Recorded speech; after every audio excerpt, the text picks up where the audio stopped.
and welcome to part 2 of our discussion on sexuality. This is actually number 11 in our series, in our seminar series, which we started in January. And how time flies. We are almost at the end of the year. And we have returning for part 2 of our solving sexuality discussion, our esteemed panel.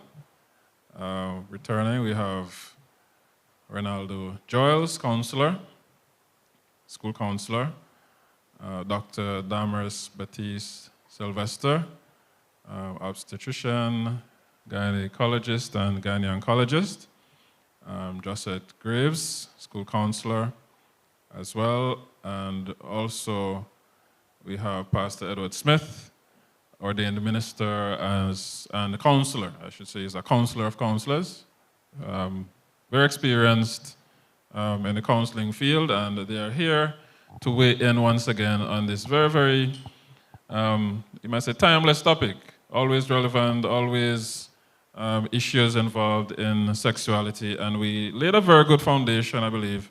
The last time, I would encourage those persons who may not have seen part 1 to check that out, and you will be very prepped, or better prepped for this part 2 of the discussion. Sexuality is, of course, a wide-ranging topic. We started off looking at, what exactly it is, definitions of sex and sexuality, where we get our information from, for the most part, the various sources, really, of our sex education. Of course, we get a lot of it from the general society, the media, some of it good, some not so good, some terrible, actually, sources. But we also get it from the home environment, from schools, from our family settings. And of course, we're having this discussion in the context of Christian psychology and Christian counseling. So we also get a lot of our information on sexuality, as we should, from church, from reading the Bible. And so it is also against that background that we are having this discussion, because there are concerns that all of us have, not just those of us who are maybe Christians, but I think generally there are legitimate concerns from a medical perspective, which is why we have Dr. Sylvester here, as well as we have, in the school system, we have 2 educators here as well, I should say 3. Educators here who are having to deal with this firsthand, having to interact with children, or in their interactions with school children, and the challenges that they are facing with regards to sexuality. So we would have touched on quite a few topics, as I said. We looked at how sexuality affects our well-being, whether or not our society is maybe oversexed or saturated or too saturated with sex, negative in a negative sense. What does the Bible say about sexuality? We touched on that as well. We're going to touch on that some more this evening. We looked at where the role that parents have as it relates to sexuality, and the fact that some parents are ill-prepared because, when for example, very young people, teenagers, have children, how prepared are they as it relates to, raising those children in a positive way as it relates to sexuality? And the last question that we touched on was, what are some of the things that the society on a whole, right? What are some of the ways? And Pastor Smith gave, some very good points, as well as the other panelists gave some very good pointers, which you can note from part 1 of our discussion. Positive steps that we can take to foster, positive outlook on sexuality, using the right terms. If you can start with that, using the right terminologies for reproductive organs, having open, frank discussions as parents, in particular, with your children, or if you're a mentor of young people, having open discussions with them about sexuality, so they don't feel ashamed of being sexual beings. God made us that way. God invented sex, as we say.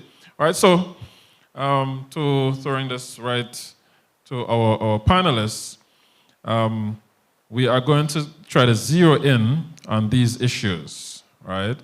And in relation to causes, effects, and solutions, because we want to get some practical, some more, because we got some good information out last time. Practical, ways we can address issues of sexual addiction, pornography, masturbation, teenage pregnancy, sexual abuse, and abortion, right? Those are all issues that, touch on or related to sexuality. Last time, Dr. Sylvester used the illustration, sorry, of I think it was a flow chart. She mentioned, a flow chart. So all of these things sort of flow from, the previous, or your definitions of sexuality, what are the principles of sexuality that you're living by, and therefore that previous discussion really underpins or gives us now a good foundation for how we navigate these various issues. All right, so is there such a thing as sexual addiction? And how does it relate to other forms of addiction? What might be the causes of sexual addiction, and how do you resolve it? Who wants to take this one first by the horn?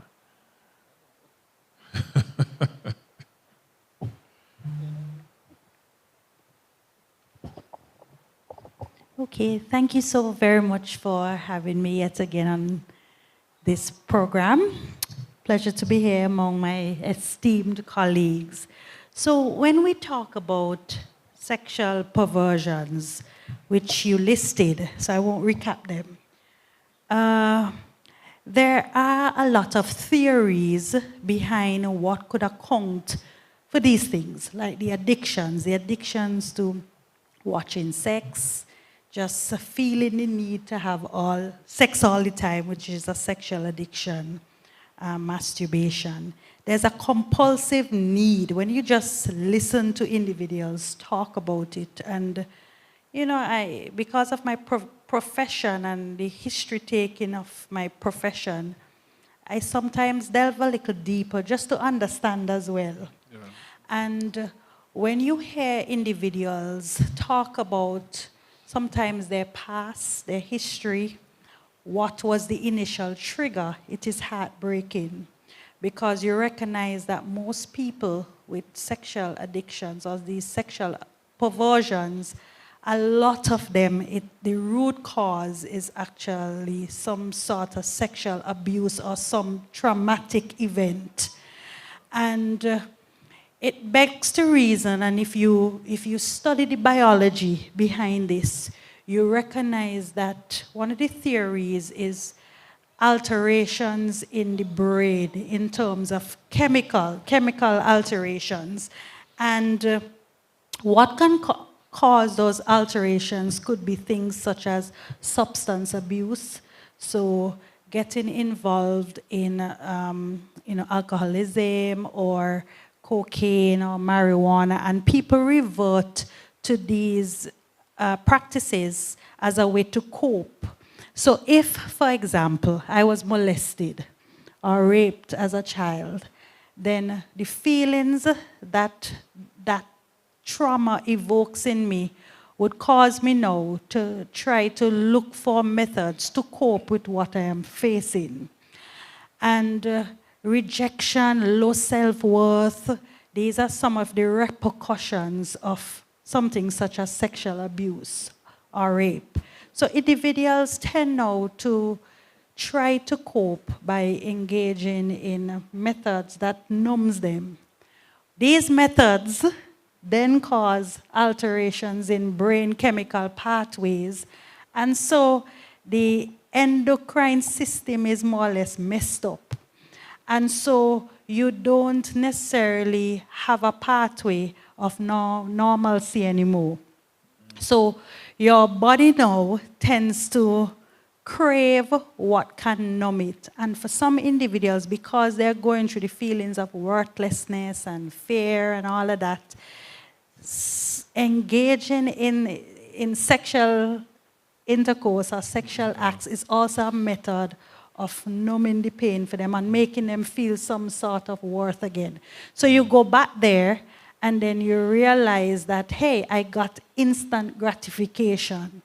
So it's like a dopamine response. And then just like what the drug does to you, you find yourself having that Similar initial effect rush. You go again for that rush. There are also other conditions that can cause alterations, like some people just have over time hormonal imbalances, and it could be for a myriad of reasons. And one of the reasons could just be, a gynecological reason like polycystic ovarian syndrome, PCOS or PCOS, where you can have elevated levels of testosterone in a female. And testosterone is the driving force behind libido. So you feel, quote unquote, if I'm allowed to say it, hornier than usual. And you get in the company of males, and something can easily trigger you, especially if you had a sordid past already. Well, I mentioned substance abuse, and that is something that we see pretty common, like drugs is it for a lot of our young people. Alcoholism, you're not cool till you have a drink with me. And it's one drink it takes to start the ripple effect. Some people definitely lack self-control, especially if you have other traumatic or had other traumatic events going on in your life. So I'll stop here and allow someone else. So the alcohol can become sort of a gateway drug, so to speak, to sexual addiction if you're not careful. It's interesting how these things are interconnected. Thanks for that, for those insights. Sure. Yes. Yeah, the whole idea of sexual addiction is a reality. There is literature on the issue. For example, there are two books that come to mind right now that deals with mental disorders. There's one that is used in Europe, the ICD, the International Criteria for Disorders, and the one that is used more in the North American, Caribbean, so on region, the DSM. We have now the DSM-5, and I can't recall what the ICD version is, but the DSM-5. I'm saying this because if you just Google DSM, definition of sexual disorders, you will get the definition there. Just DSM, and it will give you the definition. So, but the thing I want to mention is that it is a mental disorder. Even though there might be physical ramifications, it is a mental disorder. So when you hear about something being a mental disorder, you start thinking, boy, it's of the mind. So the whole craving for sex, as I said, there might be some physical aspects of it, but the basics of sexual cravings is from the mind. It's a mental disorder, and once the mind can be channeled, the doctor mentioned the whole idea of addiction or the addiction. You have dual addiction, you have other addictions. But if you're into drugs, things like cocaine and especially heroin, which arouse that part of the brain, the sexual part of the brain, you're going to have that craving even more. But the whole thing is, if you really have that problem and you want to get help, then it can be helped from the mental aspect of it. Physically, yes, medications also, but from the mental aspect, you have to start there. So again, just before you go, it's sounding like, because you're getting a medical perspective just now, and then you're bringing us back to the DSM or the sort of psychological, psychiatric aspect. And it reminds me of one of our earlier episodes, just that we probably remember, where we had the pastor and the psychologist. And there are certain situations where you might say, I guess you could call it an integrative approach or a holistic approach where, mind affects body, body affects mind, kind of. So in addressing somebody's addiction, that type of addiction, then you may have to look at various interventions that kind of complement each other. Yeah. Just at your... Yes, so... All right, I want to thank Dr. Sylvester for just explaining the biological implications of addiction there. Because when we work with young people, sometimes we can't really explain and, and understand fully what's going on with them where sex and sex addiction is concerned. I like to share examples. I learn best when I hear examples, and so for persons who are like me, yes, I want to share an example. Based on the point that you made about, I'm calling it a revolving door, where someone has been sexually abused, and in order to they feel badly for being sexually abused, but in order to feel good again, you have sex. It's kind of difficult to understand, but it's a revolving door, and for some persons, that's just the way it is for them. So one day, this young lady came into my office, and she was crying hysterically. For about 10 minutes, I could not hear what she was saying, but I know something is deeply wrong. So I'm trying to get from her, what is the problem? And her problem is, she feels so badly about herself. She was actually doing some introspection and self-reflection. And she realized that her body count is really high. Now, body count, the young people these days actually would rate another person if your body count is high. So if you, females too. How old is she? How old is she? She's 16. Okay. And already she has had about 6 sexual partners. And she feels so badly, so down. She's like, Miss, how can I be so stupid? How can I do this? So in order to soothe herself, she goes out and have sex. But at the same time, she has to deal with the guilt and the regret of this act. So it really is a revolving door. And it speaks to the long-term consequences of sexual abuse. For me personally, it's something that I don't like to deal with cases of sexual abuse. Because for the abuser, they get pleasure from it. How many ever minutes of pleasure for them. But for the abused, they go on for years dealing with the effects of sexual abuse. So I just wanted to highlight the fact that it's really a revolving door for abused persons. Well, that example you give there, very, very troubling, and it brings my mind back to our previous discussion where we were talking about the various, factors that play into sexuality, and right away I'm asking myself, okay, she talks about her body count and what that means for her. I'm asking myself, what is the home situation, like what could have affected, brought her to that place, and for it to have happened several, that repetitively, right?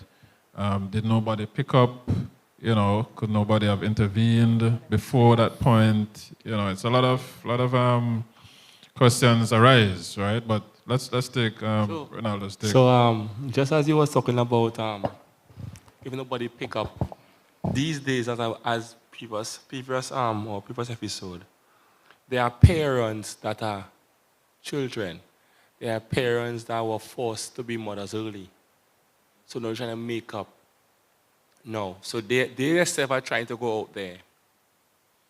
If you know what I'm saying. If so you'll be outside, right, so they're trying to dress hotter than the daughter. Trying to line the young boys like the daughter. So it's a kind of, so they don't have time for that. If you understand? Mothers fighting the daughter for the same man. You know what I'm saying? So they have that. And then when they come to school now, when the conversation is going on, well, I had sex and you didn't have it, You're going to try to say, well, yeah. And then in the whole circle, and it wouldn't be one person, everybody is saying that to be in the it. And then now you feel foolish now because you was holding virginity all the time for the special person and they give it to somebody willingly now. And the same person will give it to now. Go on the block and talk about it. And it's all over now. Now you're traumatized now. Now you're going to cut yourself. You might get pregnant on it. You're going to use kind of whatever tablets and it didn't work. So you bring the child come out funny.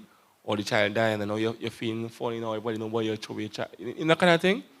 And it deals with in mind now. Now, Sister Josette said before that some people use sex to soothe, right? Now, there was a case where a big woman, Sister Trinidad, she was telling me that she got raped. And she said, it means free, so me go back. It's after the second time she come to us and like, what really going on? It's like this. Same like drugs. A man say, boy, Patterson boy, take a little stiffener boy, small thing boy, everything go, on a man. And then, you see Christ, man. What?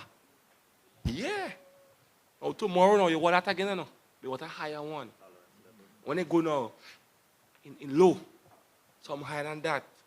So sex is like a high. The first big shot, it might get like a pain, it be kind of sweet. You go again. And you go again. And then now, if you check even if you check the porn level too, the same thing. They have run out of stuff. So they're going all kind of foolish way now. And then now, in the sexual realm of people now. So hold the mic up. In the sexual way of people now, they are trying these things. To get the next high, higher high. Now, yeah. When I was going to school, right, we were exposed to sex from CDs. I used to call them puppy. So I say, if I was a puppy, you pay and get your CD to watch yourself, right? And that is how we were introduced to that. You go into a Christian home, you know, one of them thing, when they go to school and they may have a little DVD, small DVD play, and they put it onto the plane and say at long lunch time and break time now. And you're confused because in the church, you don't know about that. Husband and wife, so you know, okay. You watch it again because you know, watch it again and they see all the men doing anything on it. I'm going to go try now. You understand? So you start to feel like, why what's going on there? You know, you don't understand. Because in your book, you're going to school, praise your Jesus, and they come home and know about them thing. And in the trial now, the taste of the fruit tastes nice. And you bite again. And you bite again. Let me say that, well, the two ladies mentioned the cravings, and you mentioned going for it again. But let me tell you this, you know, especially among young people, sexual addiction is a painful experience, you know. You mentioned the initial experience that it might be a little pain. Throughout it, it might be physically painful. But the physical pain of sexual addiction is not the intense one, you know. It is a social pain that people, especially in small societies like ours, people are aware that this person has that craving and they're going for it. And the pain has become so numbed by the individual that despite people look at them and talk about them, they're still going for the craving. And it is psychologically painful because they will experience the physical pain just to appease that psychological noise that is going on inside. And then they have the experience of being alone, whether it is in bed, walking, someplace they will be in that aloneness. And that's where the psychological pain really hits home because they have to think about self.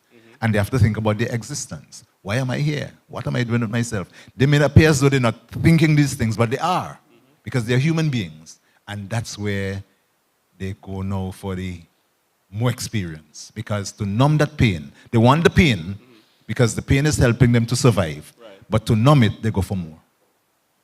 The fabric of society is so broken, that Israeli is amazing how the church can truly shelter us in a good way, because when you really see what some people endure, it is just, you cry sometimes, especially people in lower socioeconomic backgrounds. That is probably the majority of most Caribbean countries. You find in order to survive as well, teenagers are literally sold They're prostituted by their mothers. And it is more common than we even realize. Very, very common. In order to get a money, in order to buy a shoe or a bag or even food, right? Right, pay your bills. Mothers will take the teenage girls and literally sell them and say, if you pay me XYZ, I get her tonight. If you pay me this money. And even in some societies, Brother Patterson, you may know of this, right in Jamaica, there are some communities where the Don will look at the girl and watch her from a child, and as soon as she gets her first period, would say, I pick in that one. And what some mothers have to do is even fake that the child is missing, like to send them to some family in the country, fake that the child is missing to protect the child. But some villages or communities, they have the Don man, the one who in charge, the one who protecting the village.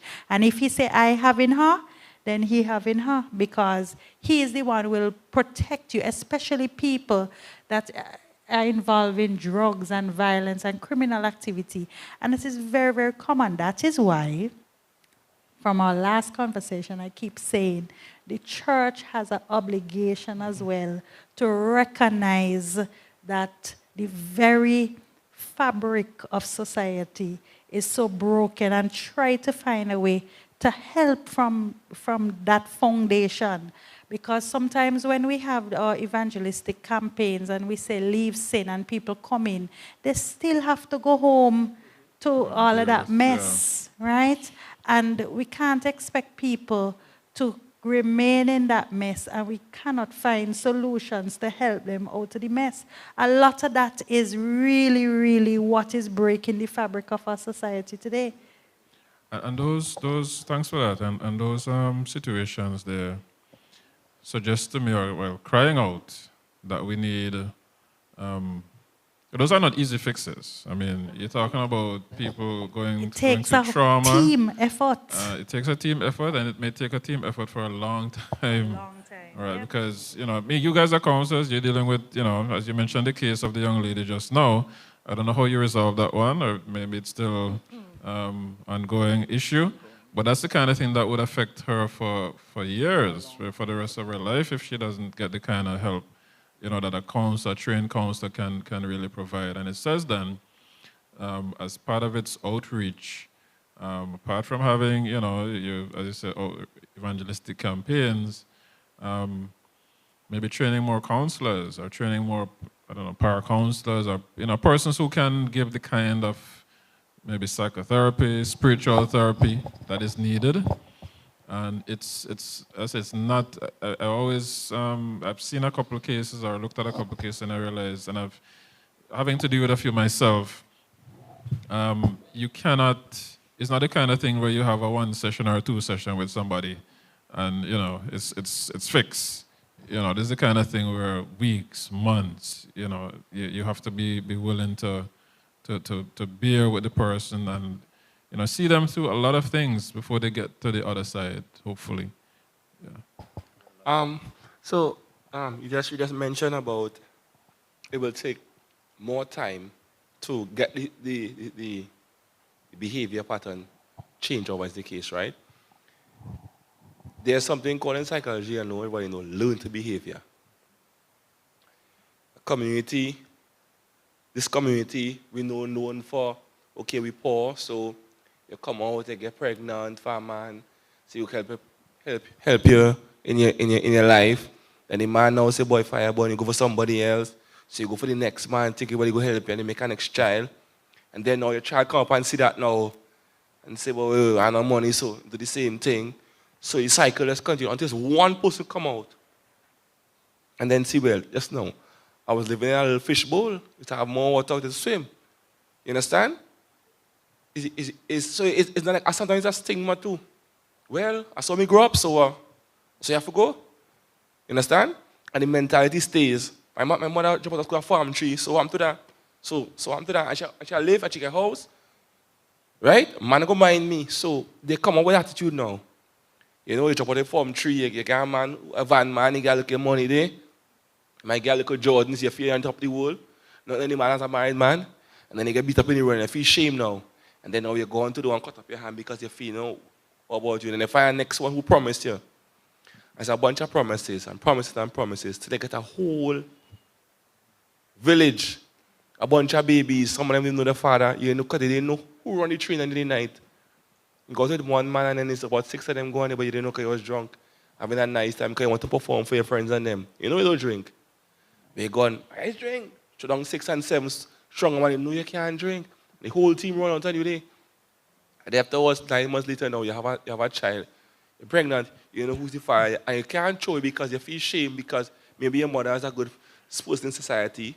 So you don't want to show it for you to look bad and show your child and you're Christian and say, hold the baby now. And the baby come and they might have postpartum depression and all this. You see what we're going there? So it's a whole we all can, and you know, as you touch on that, it reinforces that again, that interconnectedness.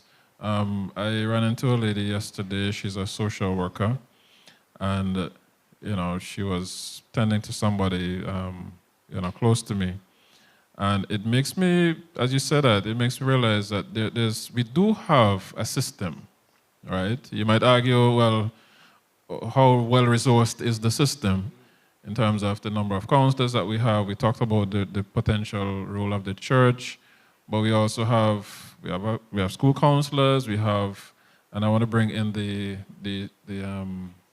police as well in this whole dynamic, because very often when you hear of cases of sexual abuse or rape or, you know, those kind of things, the police are brought into question. When I say into question, I mean the police what their role comes up for discussion, and the extent to which they are, you might say, trained or prepared to deal with certain sensitive issues. They might see certain things as domestic, you know, that is man and woman thing, or that is a domestic matter that they may or may not decide. You know, I've heard of cases like that where police may say, well, you know, that's leave them to resolve that. But I think there is some effort from what I gather. I don't know the details of it. I know there has been training provided for police officers to deal with certain issues that could, you know, involve sexual abuse. So that's one aspect. And then, so the question is, and this is probably a question for Dr. Sylvester from the ministry's perspective, Ministry of Health, maybe in collaboration with the security forces. You know, how do we have enough resources? I know we never have enough, but the resources that we have, how do we improve that? You know, not just in terms of money. It's not just I don't think it's merely a money issue or a budget issue. Although if you're going to do training, we know you're going to need budget. But what more can we do with what we have? Maybe that's what I'm looking at. Okay, the continuity of care from a mental health perspective is what worries me with the current system, even the schools too. Because as we all agreed, it doesn't take 1 or 2 years of once-a-week sessions, right? Or maybe they can't even get sessions once a week because you're alone at the counselors at your school. There's 1 or 2 counselors for a whole hospital, right? And the mental health area, probably 2 or 3. And so the proportion of health workers to patients generally is just lacking. But what I think can happen is partnerships. So if we could see more partnerships between, you know, government, church, just like how we have committees in churches, because there's a role for the church and other NGOs to play. Because the truth is, the government can only do so much with the resources they have, right? And I have to give commendations because long ago we didn't have school counselors, so now we have counselors placed in the school. I'm not sure if... Oh, no, all right. So there's still a role to put more counselors in the school. But also, I think what needs to happen is when a student or a patient is seen, there needs to be a care plan. So a recommendation. This person would need X amount of hours, 3 or 4 times a week, and then, but too often we don't see that continuity of care. So if we could have recommendations and maybe even send a note to say, if you can't get all these counseling hours with the government, maybe some other entity can help. I was going to make the point, just like how we have different committees, I would love to see a mental health committee coming out of our church too. Like you have a good finance department, you have good communications committee, but I don't think we have grasped how important it is in our church to address the root cause of sin. Because it's sin, you know, right? We just see it from, you know, the spiritual lens, love Jesus, which is great, but we don't see the biology behind it, we don't see the chemistry behind it, we don't see the psychology behind it and address that. And I think that is really where Jesus wants us to work the best, which is discipleship, like continuity of care with these patients after we address the specific needs. So somebody needs to have one-on-one conversations with these individuals, understand what they're going through, understand the struggles, and then try to help them work through it. Even if the church has to engage the government to continue, like notes from persons. If you're in your church, you're a trained counselor there, you can also write a referral to a psychologist, to the outpatient clinic, etc., to say this patient should have XYZ, or this candidate should have XYZ. So a lot more of the continuity of care is what I think is needed. We need homes as well, especially people who live in these broken homes with these morals. At the end of the day, we can't take them in. All of us can't take these persons in. And if they're going back in an environment where they're going to be raped, they're going to have the big men buggering the little boys, which is, all of us would agree, is at the very helm of where homosexuality came out of. Most of these boys were abused, right? If they're going back into that environment, then they're just being more and more exposed to the action that is triggering them to have the need for more sometimes. So we need homes that could help with rehabilitation. Not just stick them at the Liberty Lodge home when they misbehave, but to protect them as well while we give them the one-on-one counseling. Thanks very much for that suggestion. Just to clarify, when you say homes, you're talking about... rehabilitation homes. Okay. Mm-hmm. All right. So from a mental rehabilitation perspective. Right. Okay. I really want to add to the shortcomings that we have in our society, you know. There's still no Department of Counseling in St. Vincent and the Grenadines. Counselors in the Ministry of Education are still employed as teachers. And these are some of the little things that we need to look at. And again, in the church, you mentioned the church, and I agree with what you said. Our church has a big organization. We have a headquarters. But there's not a place here where people can come to a professional counselor on a daily basis in the community and get help. And I'm saying this because the church need to look at that. What can we do to provide mental health and help to people in our society? And you mentioned it also, Doc, that we baptize the people. When they came to the crusade, they had the problems. And when we baptize them with those problems. The Lord is a miracle-working God. And the church believes in miracles. But these miracles don't just happen suddenly. Faith without works is dead, so we have to... Yes, we have to walk with them. We have to walk with them.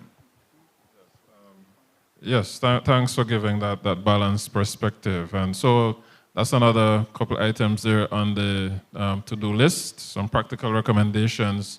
I want to segue, though, into, I think somebody touched on this, homosexuality. So that takes us very nicely into our next little segment. This issue of LGBTQIA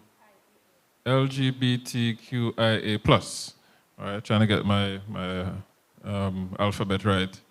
Now, we know how topical this is. I remember when we had the Olympics earlier this year, the whole issue of transgender came up quite strongly in the news. Athletes who are deemed transgender, although I don't think they're accurately termed. Maybe transgender wasn't actually the most accurate term. I think there were one or two of them were more what they call intersex. All right, so there were some issues with the development of the genitals, which makes the whole thing a little bit more complicated, right? And it's kind of unfair, or unfair may not be the word, but it's to lump everything in this one, seemingly one category may not be, it may be convenient, but it may not be accurate. All right, so persons who are LGB, I've heard persons who are LGB take issue with people who are T, right? They're not with them, right? And this kind of thing. So it's not a monolithic sort of group, so to speak, right? But what it does raise is it has to do with sexuality and how people perceive themselves as sexual beings, or how they see their sexual identity. So the question is, how do we, from a Christian counseling perspective, address this issue or these various, sexual identity issues? I know you mentioned the DSM earlier. I believe in my reading that there was once upon a time the homosexuality. I think this was probably in the 1970s. In the 1970s, homosexuality was categorized in the DSM as a disorder, right? And then that changed. I won't get into the history of that. Here we are in 2024, and I think transgenderism is still there as a, well, I think it's more gender dysphoria. That's probably the term that's used.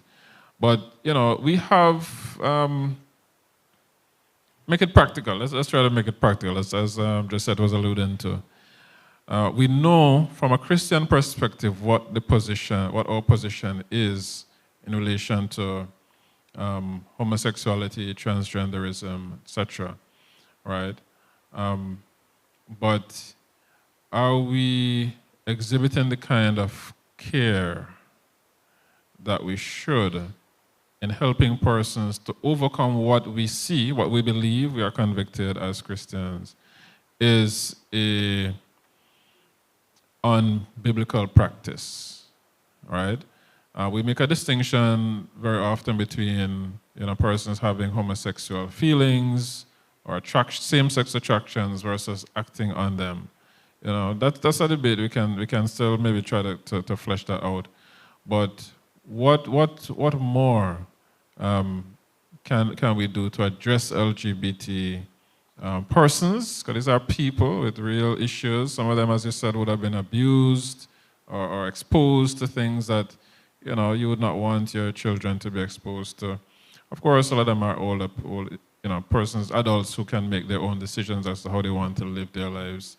But how do we address this from a Christian perspective?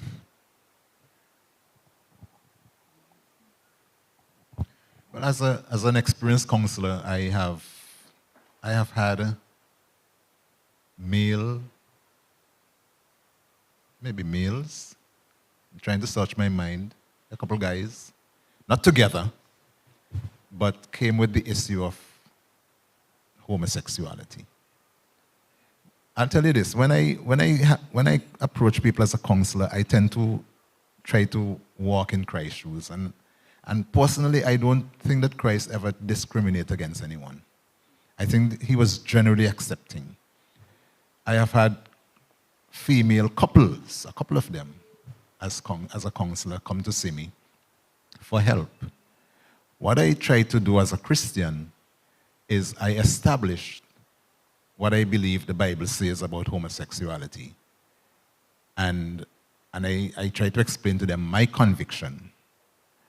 But I promise them that I'm not going to be biased. I'm going to be objective, and I'm going to be a professional.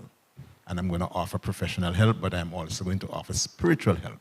So I think as leaders in our churches, in our society, as counselors, we need to be generally accepting. We don't have to condone the person's behavior to accept them. And I want to just mention a little bit about sexual orientation and sexual inclination. And this is where a lot of young people need help. Because once a young man came to me because his mother sent him, she was afraid to ask him if he's exposed to homosexuality. Because I said, Mr. Smith, he grew up among 4 girls, 4 sisters he had, and he's very feminine. That's possible. That is very, very possible. And she is scared to death that he might be exposed. And she sent him to me. And when he came to see me, we had a few sessions together. He was involved in homosexuality. I tried to show him what his mother is thinking. He must let his mother know. And the main point I want to make, and I want to be very quickly because you have your things to say too. The whole idea of sexual orientation and sexual inclination. Somebody who is oriented, who is feminine or who might be masculine, but not practicing homosexuality is what you have called orientation to it. They have that mental capacity to be oriented, so they ruminate about having relation with the same sex, they ruminate with these issues, but that doesn't make them a homosexual. But eventually, because of their behavior, their outward manifestation of what is going on in their mind, somebody might say, boy, I can manipulate this person and maybe abuse them, because a lot of initial situation is abuse, you know. Because a boy might look feminine, and then somebody who might be more experienced in the thing would try to get him close so that they can entice him. The Bible condemns it. I try to make it clear to them, but I will not. I try to be like Christ. He said, neither do I condemn you. But he says, go and sin no more. I think we should be accepting. And if that person has to change, we can work with the person to be changed. Okay? All right, so when I was being trained as a counselor, I remember saying, if ever, when I become a counselor, if ever I were to have a situation about homosexuality, I am going to refer. I don't want to deal with that. That's the position I took. But now it's different. I have never worked with a homosexual person. I haven't had that experience. But like Pastor Smith said, when these individuals who are people just like us, it's just that they're practicing different sexual things than we do, we still love them, we still accept them because they are human beings. What I try to encourage people to do, because some persons have a serious aversion towards persons who are homosexuals. It's a sin, just like any other sin. There are persons who lie. For some reason in our society, we tend to be more tolerant of a womanizer. So a man who has 3, 4 women and so forth. But when it comes to a homosexual, it's like, that's a real big sin. I mean, you want no dealings with them. And it's not fair. They are people just like us. They need to experience love and acceptance just like every other sinner. And so as Christians, that is our responsibility. And as counselors, when we are faced or we have to work with these individuals, our approach should not first be, but you know that's a sin. I think that should come a little later on, not initially. So let's try to build trust with the individuals, build that relationship, and then throughout the working relationship, the counseling relationship, we can bring it up, especially if they ask about it as well, because they might ask, what's your position on homosexuality? Then you can share it, but don't bring it up initially up the front. I just want to endorse what my 2 colleagues just stated. I believe that is the biblical approach. The Bible teaches us how to treat them. Homosexuality is just another sin. There's no big sin and little sin in the eyes of God. And it is just as the person who lies, that's how God views it. It is a sin. It is just as the person who lies, or just as the person who prostitutes with in a heterosexual relation. As a physician, I am obligated to do no harm. So, and I'm also obligated as a child of God to do good. While the Bible condemns homosexuality, it clearly states, in summary, to treat each other with respect. So an individual must be able to feel and sense God's love through me. And many times I ask myself, can the person I'm seeing, can they see God's love or feel God's love through me? And it guides what I say and how I react to the person. So I have had lesbian clients. They come in with their, whatever, where there's an infection. They come seeking advice about pregnancy. And do I turn them away? No, because I wouldn't turn away the person who comes in pregnant, who is a teenager, right? I try to counsel them first that this is not natural, in my approach. I don't say, I'm not going to see another doctor, right? I try to counsel, and I try to give the options, especially of pregnancy. It's not something that is natural. Two women cannot get pregnant. That's not how God designed it. The only option is in vitro fertilization or sperm donor. That's what I would say, because that is a fact, and it's up to the individual to pursue that option if they choose to or not.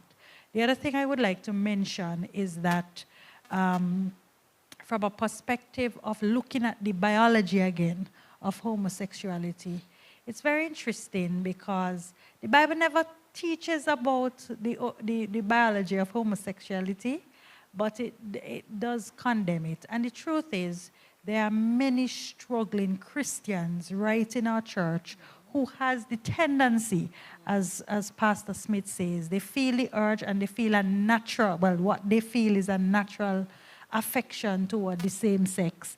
And that could stem from, as I said, as we already discussed, abuse. The majority of it stems from abuse. So I wish as well that we could recognize that instead of condemning, instead of saying, no, you can't go on the pulpit, we try to help those persons, because a lot of them recognize that this sin is wrong, but they have this burning desire sometimes, just natural affection to the same sex. So we need to treat it just like we would treat sexual addiction or pornography or masturbation, and try to offer them the help. Try to make it safe for them to come out in church and say, I am struggling. A lot of them would not. I had a very close friend. He was song service leader. He was everything in the Adventist church. Not in St. Vincent, eh? Let me just put that out there, right? He was everything. And you just know sometimes when they have the little effeminate ways, right? But, in my head, he was not, I didn't think too much of it. But eventually, a situation happened and the struggle was exposed. Let me just leave it there, right? The struggle was exposed. But the truth is, if I truly were a good friend, I would have tried to at least offer him the help. Back then, right? I would have tried to offer him the help. But you know what became of him? The church stripped him of all his offices, kind of like disfellowshipping, right? It wasn't like a public sin, so to speak, but that's how they choose to deal with it when it came up. Saw it as a sin. They thought he wasn't going to be a good person to lead out again, stripped him, and he felt condemned, and he left the church, right? And too often, that's how we tend to treat them. We see it as this, big, great sin, and we don't see it as any other sin, and therefore we tend to discipline instead of correct in love and try to help the root cause. I'm a big believer in always going after the root cause of sin because it's another sin, right? And that's where I think we need to focus our energy sometimes. Some people, they're just stubborn and they wouldn't want the help, but we can't say we didn't try.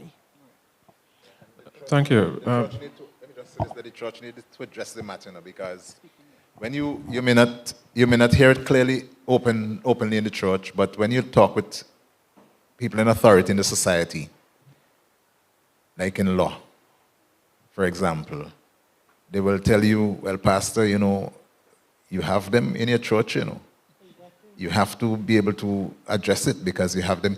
And it's possible that we have a few of them who are practicing. Well, I was told there is. For sure there is. By certain persons. And the church has to... Who is brave enough to go up and say, Sister Josette, I noticed that XYZ. It's not going to be addressed that easily. So how do you address it then? Again, we need to help them to come out. We probably need to help them to come out. Right. And we as a church, we need to be more accepting. Well, we don't even... So, that it's being practiced. No, I said we need to help them come out, but also empower them enough to know that they can resist sin. Yes.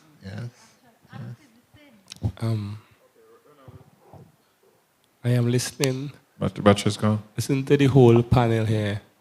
And I didn't want to really say anything, but the word sexuality is a scratching of the head. Right? As humans, as Christians, as was said, have to be welcoming, correct? Same difference. Right? Acceptance brings comfort. No. Wait. There's a way to do it. Okay, but here the point, right? Remember you say you can go to them and just say, hey, that's thing you do. So is the case, right? Get an attack, right? It's just like when a teenager get pregnant in church. Oh, baby shower. Right? Buy everything. So, in the eye of the teenager, well, boy, think nice. Okay. Right? So let's go with the homosexual now. You didn't come and tell them, oh, so is the case. Right? And you don't want to preach too hard about it on the pulpit because you're going to look like, yeah, what the D word is? What's the D word again? Discrimination, right? So you go preach it in a kind of a way with a little honey on top. Right? Okay, so the pulpit that get all cozy inside until somebody in church can't take it no more and say, but why want to address that just a gay person? Or it becomes a AY service program. And the AY leader wasn't aware that so-and-so is so-and-so. It becomes a big scandal now. And the church not, where is the key? So my thing I want to say before is that we know, according to the word of God, that is wrong. Mm-hmm. We all agree on that. And we say it's same as killing, stealing, lying, same sin. My thing is, it's not about being discriminated, but welcoming, not welcome, but accepting it and trying to help it. It's also dangerous sometimes because according to how you deal with it, it could either be you nicing it up or you're hitting it hard. If that's what I'm saying. Because if I come to us and said, okay, being gay is wrong on a girl, but the Lord loves you, and I'm giving her comfort, right? She can take it to both ways, boy. Well, you need to understand, so thing. Or she can take it as boy. So what are you saying we should do? What I'm saying is, when I say accepting, it's kind of ticklish in a way. Okay. So because if I say, Brother Patterson, I accept that you don't like to eat meat, I accept that. Which means I I accept, yeah, I accept that, that's okay, cool, let's move on. Yeah. And then because we're in a touchy situation, we try not to make sure the pastor knows, so we don't preach a sermon, too much of it, because we don't want to have a big uproar. So you're going to be dancing around this thing now because, you want to touch too hard, you want to lose this soul. But yet, if you have I want to, thanks. Which is why this question is here. It's not an easy question to answer. I remember there are two well-known cases of persons who were homosexuals. There are many. Unfortunately, we live in a society now where you don't hear a lot of these cases of, they call them deconversion, right? You don't hear a lot of these cases because our societies globally are being programmed towards pride, right? As in pride as in LGBT pride, right? But these two cases, one of them is an author. He was actually a fashion designer. His name is Beckett Cook, and he has a YouTube channel and has written a book about his deconversion experience. Basically, he was invited to church by somebody. He was at like a restaurant or some coffee shop, I think it was, some place, and somebody invited him to a church service. At first, he said, he was confronting the person about being a Christian. He wasn't a Christian. He was remarking of Christianity, but he got up the next day and he somehow decided to accept the invitation to go to the church service. He went to the church service, and the preacher preached a message that was very convicting to him, and he got saved right there in the church.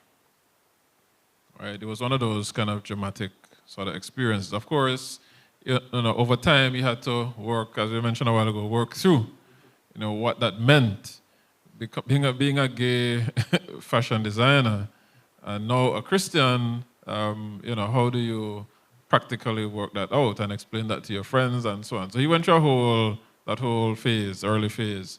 But eventually he wrote a book about his experience called A Change of Affection. There's another lady by the name of Rosario. She was actually a professor of linguistics. Rosario Butterfield.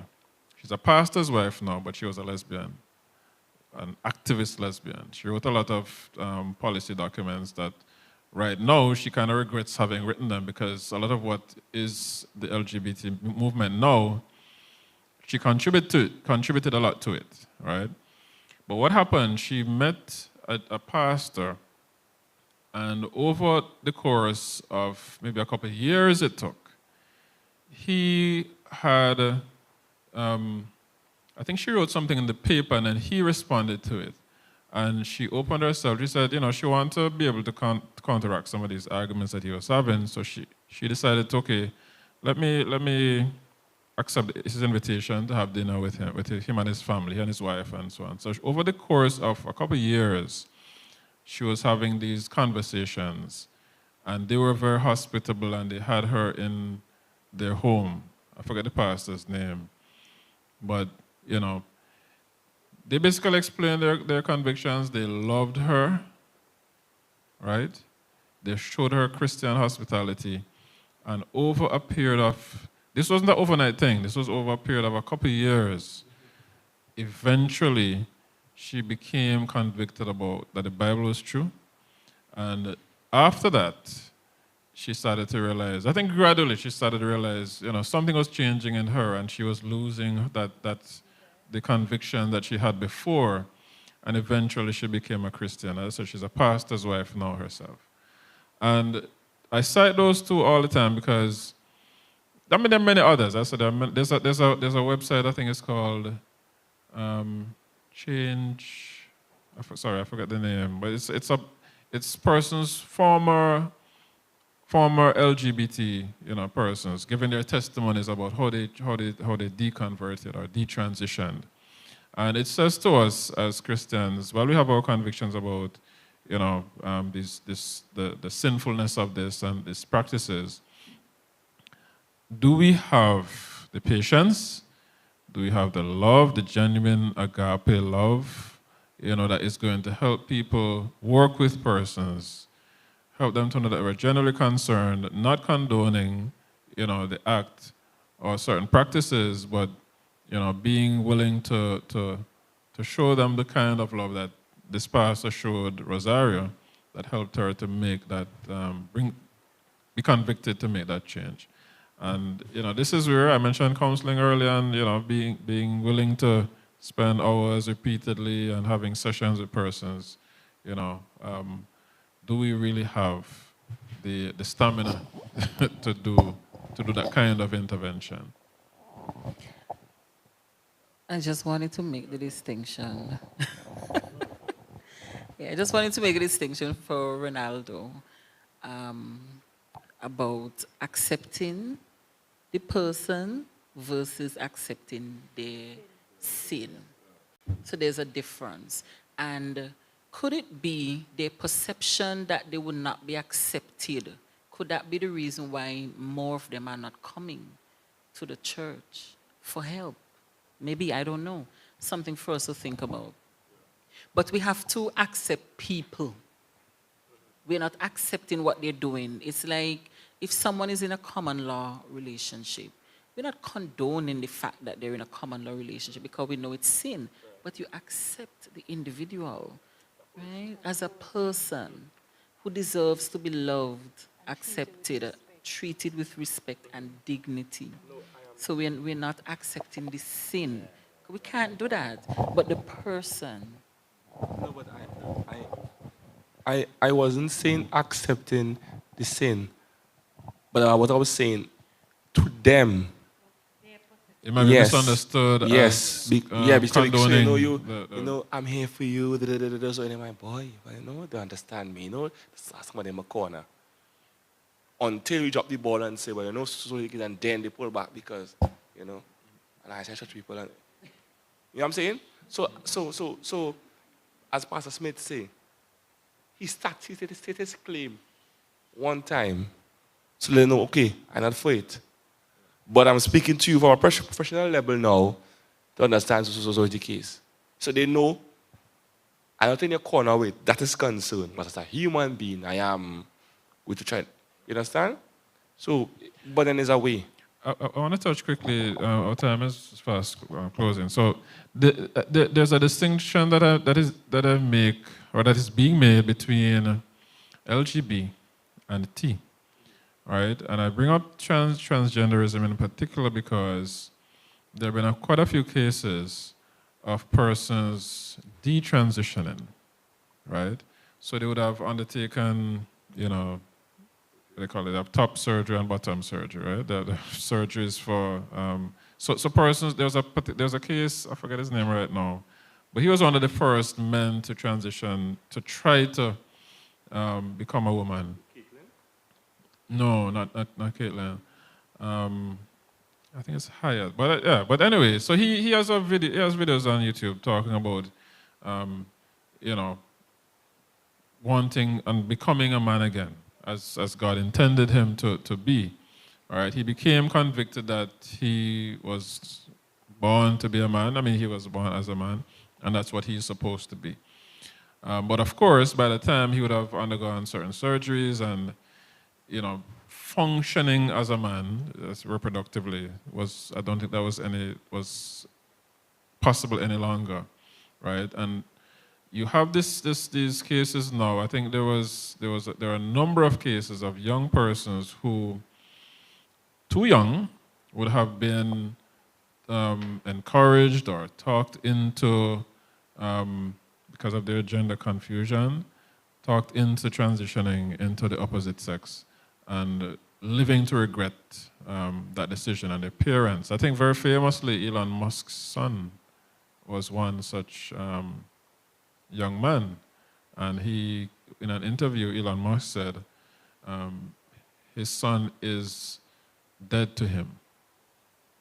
In that, I think his son is no longer able to function as a man reproductive because he was advised by the doctors if they didn't do certain things, then the son would become suicidal, and all this kind of pressure was on them as a family. And he said he lost his son because of that. All right, so it's a it goes back to, the whole definition of sexuality and what do we believe about ourselves. And we have, this thing has become so politicized now that there are medical persons who, I'm putting this squarely in Dr. Sylvester's lap, there are medical persons who are, strongly advocating for children to be put on what's called puberty blockers, and taking very drastic medical actions that in some cases are irreversible. And then persons get to the point where they finally, after having maybe gone through some gender confusion, they get to the point where they want to live with their biological sex. And by that time, they would have been maybe had mastectomies and, so you can't reverse these things. So it says that we need to be treading very carefully. How do we address these? I mean, we know what we believe from a Christian perspective, but a young person comes to you, I don't know if you have encountered that as counselors, gender confusion. We don't really hear it talked about much here, but we see it in international news.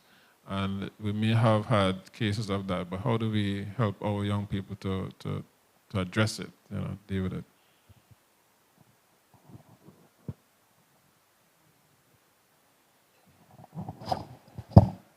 One, two, testing, checking for song one. Okay.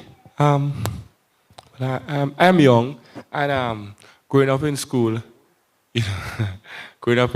right, there was only two gay men I was known. Wouldn't call name. Just two, because it wasn't a big thing. So there's no, it's just two of them, and that's it. And it was just more of their behavior.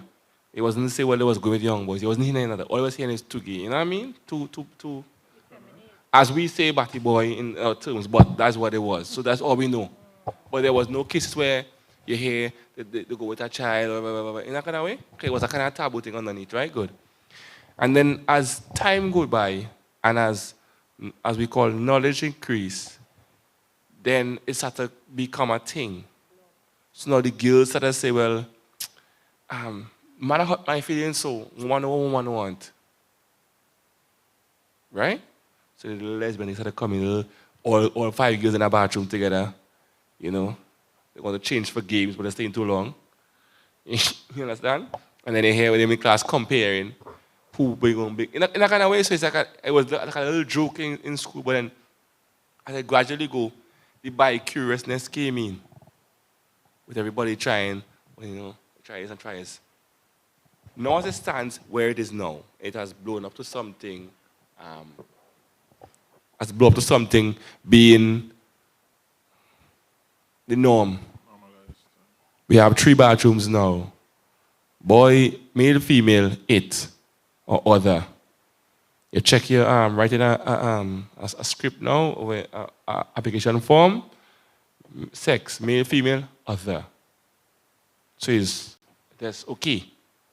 So now, as a youth man growing up now, not me, but a youth man growing up now is like, what is this other about? Yes, in basketball. A partner asked me, because playing basketball, he said, boy, why we just get a role playing basketball? I said, what do you mean? He said, when you bounce any ball after a while, you're playing, you just get. So I'm telling him, in any sport, your adrenaline pump in your body functions, obviously everything will react. You understand? But he is saying, is it that he is gay? Why he getting a reaction playing basketball? Or, right? Is it that he's gay because he get a reaction to play basketball, or was something wrong with him? So I'm telling him, I say, why is your mind fixated upon what really going on if you're into the game? Right? Brings back to what he was saying, how do we help them? How do we change the mindset? Now, every show now has some sense of homosexuality or lesbians in it. Even up to the cartoon little children watching. So it's like the media is a key thing. Long time you only sitting on the TV or a porn, but case now you have a phone where you have a control. When your mother sleep and your father sleeping, you have your phone. Right? Some countries ban certain things on internet. Remember, every country have the control over internet in every country, right? So like you can't watch porn, you can't watch they ban it in the country, cut off. In YouTube you can't watch certain songs like gangster songs and different songs that portraying sexuality. They can cut them off. You're not able to view them. Right? On a church standpoint, we need to, as you say, sensitize everybody to everything. So about LGBTQ, about gays, about all those different things. And not make it look like if it's a punishment, like, oh, if you do that, you go to hell or kind of way. Because then it comes like a frightening thing. Then it comes like a learning, you know? Yeah, it comes like a frightening thing, like a long time. Used to tell you, if you don't come to the altar, you'll go hell. Hell bong, fire go burning down. So, it's a kind of frightening thing, you go run to the altar to get baptized. It should be like and in that way now, you have people who buy curious, kind of iffy. They will come and they will ask questions within the group in order to get information, right? Without saying, I am that kind of way. That's what I'm saying. Yes. To answer your question specifically, when it comes to sexual identity, we have to, well, let me speak about myself. As a Christian medical professional, my allegiance is firstly to God. And when you read what the Bible says or infers about sexual identity, you recognize God says, male and female, He created them. So you were created from a biblical perspective to be male or female. So therefore, the whole issue of I want to identify as a cat, or I want to identify as a boy because I feel like I'm a boy. I think entertaining that, whether you entertain it from a mental health perspective or a medical perspective, and facilitating the transition is dabbling with evil and trying to misrepresent or reinvent something that was not God's intention. And we recognize that's the ploy of the devil. Anything God creates, the devil puts his twist on it. From marriage to Sabbath, he creates an alternative. And now we see with just identity, male and female, we see that coming in now where the devil is trying to say, well, if you can identify as a dog, yeah, you can identify as a cat, you can identify as a female, because it's about how you feel, right? So we have taken the expressions of an individual to a whole dimension, but it's for us to remain united as Christians to recognize that male and female, He created them, and we should not I don't expect Sister Jose to sit down with somebody and help them to transition from girl to boy, right? I expect you to sit down with such person and try to go back to my favorite phrase, go back to the root cause, of what is causing these feelings of misguided identity. Very, very well said. I think we're going to have to wrap up on that note. I think Pastor Smith, I can't close without Pastor Smith giving us his 10 Commandments.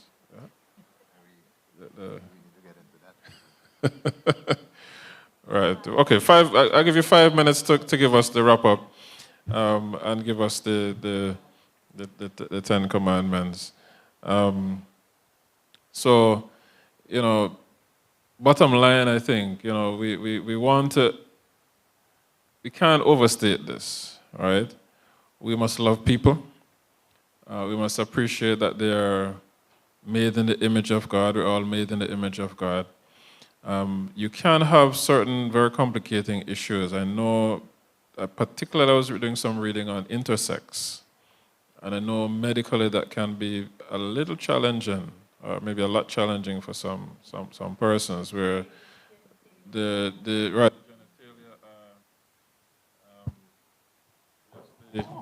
genitalia the genitalia are underdeveloped, right? So you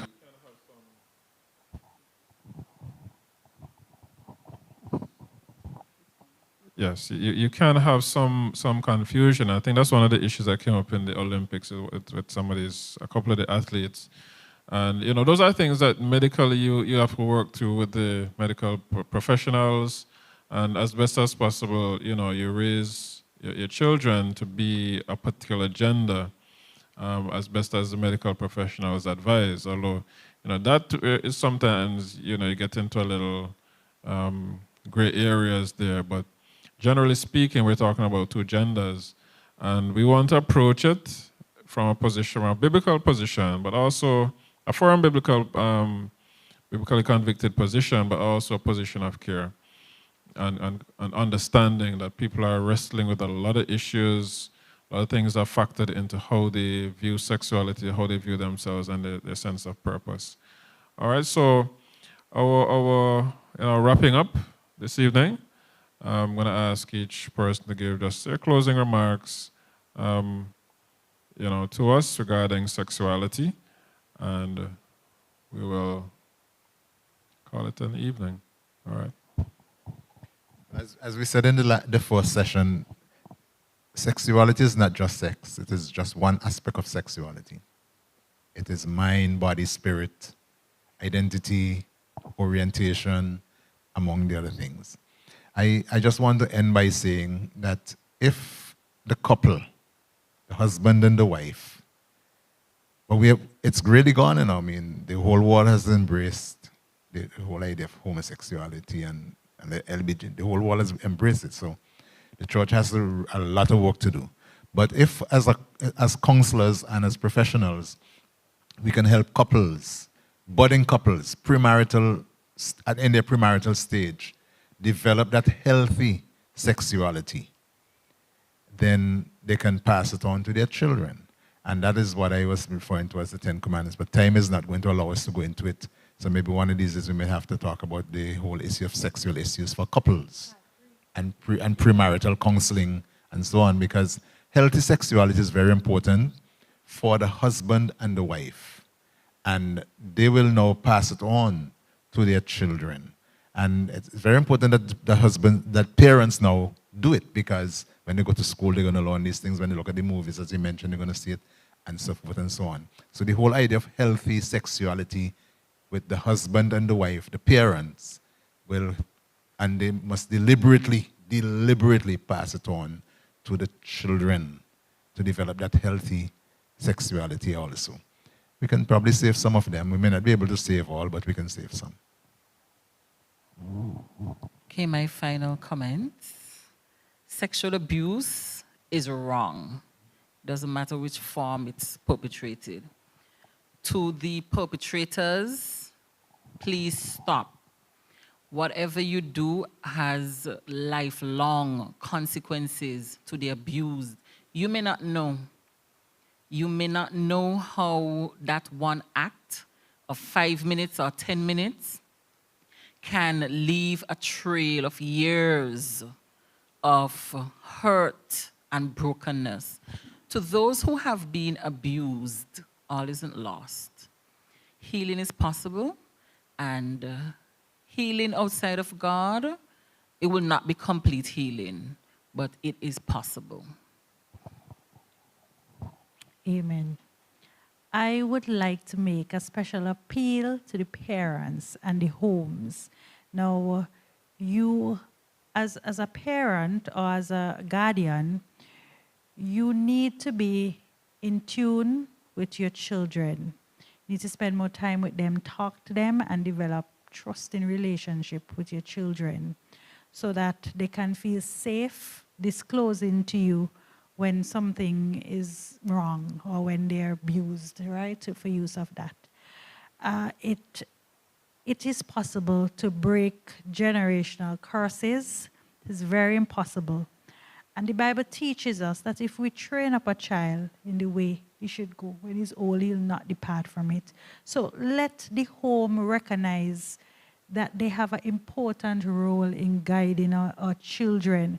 And if perchance the parents, you have been abused, I wish that you could recognize, as Sister Josette said, there is help.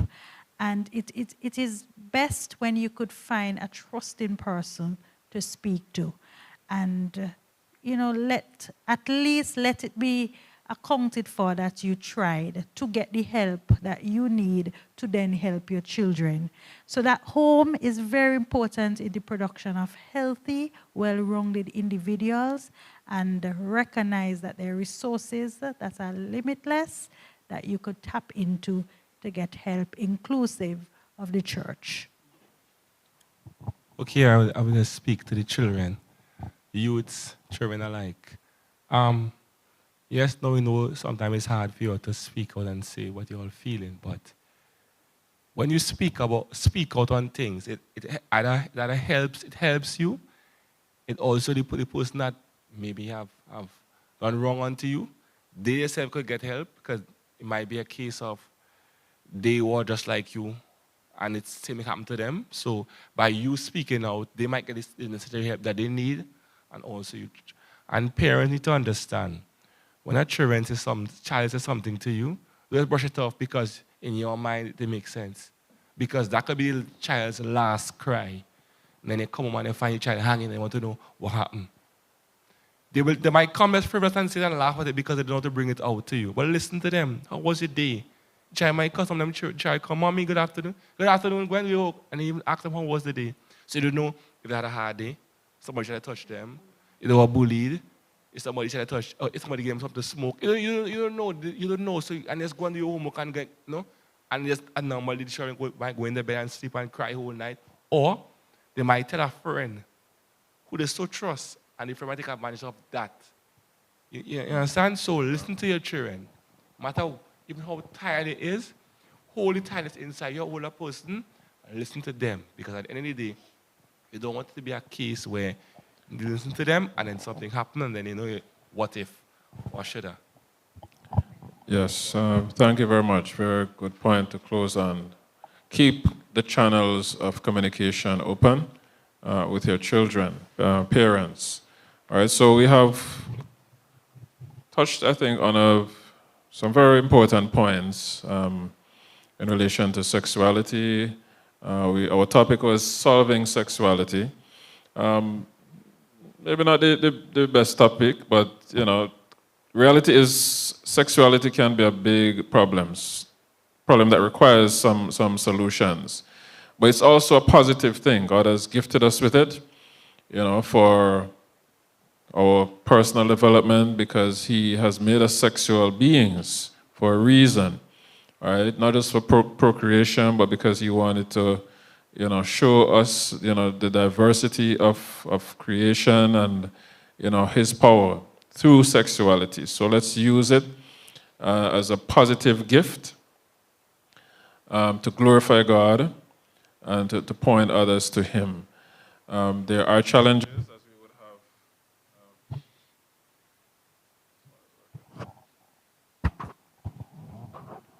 Yes, there are challenges, as we have highlighted throughout our two-part discussion, and there will be ongoing challenges, but we want to just encourage everyone to have a positive outlook on this and seek in whatever way you can, using the resource personnel that we have represented here. We have many counselors,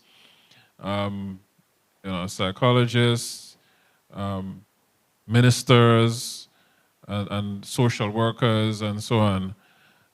Find someone, if you're having a challenge as relates to sexuality, find someone whom you trust or who you can, rely on, someone who you're referred to, who may be able to help you with the particular challenge that you're facing. So we want to wish everyone the best, and we trust that you'll have gained something from this discussion that will help you to make a positive change as it relates to any issues regarding sexuality that you may be facing. So all the best to you and your loved ones. Take care until our next discussion, which will be at the end of December, where we draw the curtains down on this year's panel discussion series. God bless you and all the best. Thanks again to our panelists for their very, very sterling contributions over the past 2 discussions, and we look forward to having them again sometime. All the best.